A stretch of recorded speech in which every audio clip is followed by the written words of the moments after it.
സ്പ്രീനുവിൻ്റെ അനുഭവം ആദ്യം പറയട്ടെ. വെള്ള പേപ്പറിൽ അതിമനോഹരമായിട്ടുള്ള കയ്യെഴുത്ത് ആണ് സ്പ്രീനുവിൻ്റേത്. അതിൻ്റെ കൂടാതെ ഓരോ വരികൾക്കിടയിലും മയിൽപ്പീലിയൊക്കെ വരച്ച് വെച്ചിട്ടുണ്ട്. നല്ല ചുവന്ന മുത്തുകൾ ഇട്ടിട്ടുണ്ട്. അപ്പം ഇത് കാണാൻ തന്നെ ഒരു ഭംഗിയുണ്ട്. നല്ല ഇസ്തറ്റിക് സെൻസ് എന്നൊക്കെ പറയില്ലേ, അതൊക്കെ ഉണ്ട് സ്പ്രീനുവിന്. വായിക്കാൻ തന്നെ ഇങ്ങനെയുള്ള ആൻസർ പേപ്പറൊക്കെ നോക്കാനൊക്കെ ഭയങ്കര രസമാണ്. എത്ര നേരം വേണമെങ്കിലും വായിക്കാനും പറ്റും. അപ്പം നല്ലൊരു സുഖം, ഒരു പിക്ചർ അത്രയും ഗംഭീരമായിട്ടുണ്ട്. എന്തായാലും താങ്ക് യു സ്പ്രീനു. ഹരേ കൃഷ്ണ, ജയ് ശ്രീ രാധേ രാധേ. നമസ്കാരം ശ്രീകാന്തേട്ടാ, ഞാൻ സ്പ്രീനു, ത്രിമധുരം കുടുംബത്തിലെ അംഗമാണ്.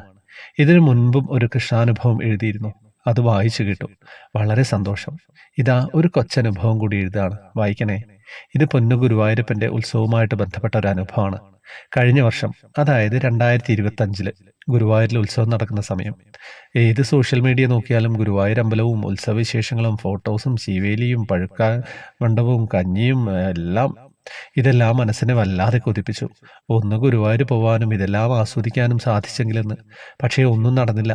അച്ഛൻ്റെ മരണത്തോടനുബന്ധിച്ച് പുലയായിരുന്നു. അങ്ങനെ ആ വർഷത്തെ ഉത്സവം കഴിഞ്ഞു. അടുത്ത വർഷമെങ്കിലും ഭഗവാന്റെ ഉത്സവത്തിന് പോകണമെന്ന് ഞാൻ ഉറപ്പിച്ചു. അങ്ങനെ 2026 ഗുരുവായൂരപ്പൻ്റെ ഉത്സവം കൊടിയേറാനായി 2-3 ദിവസം ബാക്കി നിൽക്കെ ഞാൻ തീരുമാനിച്ചു, ഇത്തവണ എന്തായാലും പോകണമെന്ന്. പക്ഷേ ആരെയും കൂട്ടുകിട്ടിയില്ല. ഇത്രയും ദൂരം ഒറ്റയ്ക്ക് വിടുകയില്ല. ഞാൻ പൊന്നുണ്ണിയോട് പ്രാർത്ഥിച്ചു, കണ്ണാ, കഴിഞ്ഞ വർഷമോ വരാൻ സാധിച്ചില്ല, ഇത്തവണ എന്നെ ഒന്ന് അങ്ങോട്ട് കൊണ്ടുപോകാമോ? ആരും എനിക്ക് കൂട്ടിനില്ല, നീ വരുമോ എന്ന്. അന്ന് വൈകിട്ട് എൻ്റെ ഒരു സുഹൃത്ത് പെട്ടെന്ന് വന്നിട്ട് പറഞ്ഞു, ഇതാ നിന്റെ പിറന്നാൾ സമ്മാനമെന്ന്. ഞാനോർത്തു, ഇതെന്താണ്? 2-3 ദിവസം കഴിഞ്ഞിട്ടാണ് പിറന്നാൾ വരുന്നത്. വീട്ടിൽ ചെന്ന് സമ്മാനപ്പൊതി തുറന്നു. ഞാൻ സന്തോഷം കൊണ്ട് തുള്ളിച്ചാടി. കാരണം അതൊരു കൊച്ചു ലഡ്ഡു ഗോപാൽ ആയിരുന്നു. ഞാൻ കൂടെ വരാമെന്ന് പറഞ്ഞു കണ്ണൻ ഇതാ വന്നിരിക്കുന്നു. സന്തോഷം പറഞ്ഞറിയിക്കാൻ സാധിക്കുന്നില്ല. അങ്ങനെ ഉത്സവത്തിന് പോകാൻ അനുവാദവും കൂട്ടായി കണ്ണനും ഭർത്താവിൻ്റെ അമ്മയും എൻ്റെ മകനും സമ്മതം പറഞ്ഞു. എല്ലാം കണ്ണൻ്റെ അനുഗ്രഹം. അങ്ങനെ ഉത്സവം കൊടികയറി 1-ാം ദിവസം തന്നെ ഞങ്ങൾ പുറപ്പെട്ടു. രാവിലെ 9 മണിക്ക് ഗുരുവായൂരമ്പലത്തിലെത്തി. ആദ്യം തന്നെ ഭഗവാനോട് ഇവിടെ എത്താൻ സാധിച്ചതിന് നന്ദി പറഞ്ഞു. എന്താ രസം ശ്രീകാന്തേട്ടാ, പറയാൻ വാക്കുകളില്ല. ചുറ്റും ഉത്സവ തിരക്ക്. ഒരു വശത്ത് പച്ചക്കറികൾ മല പോലെ കൂട്ടിയിരിക്കുന്നു. മത്തങ്ങ, ചേന, മാങ്ങ, കുമ്പളം, പപ്പടം, തേങ്ങ, അങ്ങനെ നീണ്ടുപോകുന്നു. വലിയ വലിയ പാത്രങ്ങൾ, വാർപ്പുകൾ എല്ലാം നിരത്തി അതിൽ കറികൾ, ചോറ്, പായസം, അങ്ങനെ ഒരു ബഹളം തന്നെ. എല്ലാ സ്റ്റേജുകളിലും പരിപാടികൾ, തിരുവാതിര, ഭരതനാട്യം, പാട്ടുകൾ, നല്ലൊരു ഉണർവുള്ള അന്തരീക്ഷം. അങ്ങനെ ഇതെല്ലാം ആസ്വദിച്ചുകൊണ്ട് അമ്പലത്തിനകത്ത് കയറി. നല്ല തിരക്കുണ്ടായിരുന്നു. തിരക്കിലൂടെ നടന്ന് പൊന്നുണ്ണിയുടെ മുന്നിലെത്തിയപ്പോൾ ആരും എന്നെ തള്ളി മാറ്റിയില്ല. ഞാൻ നന്നായിട്ട് തൊഴുതു. അപ്പോൾ ഒരു ചേട്ടൻ പറഞ്ഞു, മോളെ അവിടെ പോയി നന്നായി തൊഴുതോളൂ. എനിക്കൊന്നും മനസ്സിലായില്ല. ഞാൻ മുന്നോട്ട് നടന്നു. പെട്ടെന്ന് വേറെ ഒരു ചേട്ടൻ പറഞ്ഞു, വേഗം വരൂ മോളെ, പഴുക്കാമണ്ഡപം തൊഴുതോളൂ എന്ന്. ശ്രീകാന്തേട്ടാ, ഷോക്കടിച്ചതുപോലെ തരിച്ചു നിന്നുപോയി. ശരീരം ആകെ വിറച്ചുപോയി. വീണ്ടും ആ ചേട്ടൻ പറഞ്ഞു, വരൂ മോളെ എന്ന്. സന്തോഷം കൊണ്ട് കണ്ണുകൾ നിറഞ്ഞൊഴുകി.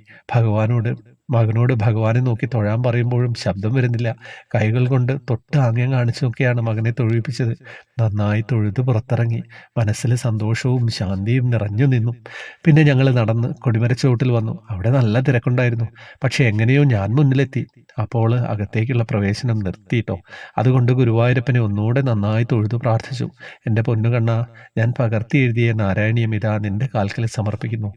ഇത് സ്വീകരിച്ചു എന്ന് മനസ്സിലാക്കാൻ സന്തോഷിപ്പിക്കുന്ന എന്തെങ്കിലും കാണിച്ചു തരാമോ? ഒരു മഞ്ചാടിക്കുരുവോ കുന്നിക്കുരുവോ തരുമോ എന്ന്. അങ്ങനെ പ്രാർത്ഥിച്ച് തല ഉയർത്തിയപ്പോൾ എൻ്റെ ശ്രീകാന്തേട്ടാ, ദാ നിൽക്കുന്നു പൊന്നു ഗുരുവായൂരപ്പൻ. ആനപ്പുറത്ത് ശിവേലിക്കായി മുന്നിൽ വന്നു നിൽക്കുന്നു. ഇതിലും വലിയ സന്തോഷം കിട്ടാനുണ്ടോ?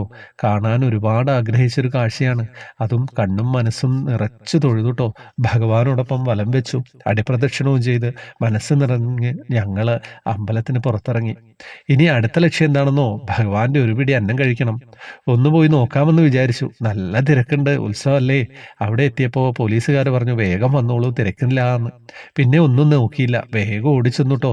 ആഹാ, ഭഗവാന്റെ കഞ്ഞിയും കടച്ചക്ക മത്തങ്ങ പുഴുക്കും പപ്പടവും പഞ്ചസാരയും തേങ്ങാക്കൊത്തും അതങ്ങ് ആസ്വദിച്ചു കഴിച്ചു. ആദ്യമായിട്ടാണ് മകൻ പ്ലാവിലയിൽ കഞ്ഞി കുടിക്കുന്നത്. അതിൻ്റെ ഒരു ത്രില്ല് മോനുണ്ടായിരുന്നു. അതിനുശേഷം ഞങ്ങൾ ഗണപതി ഭഗവാനെ തൊഴുവാൻ പോയി.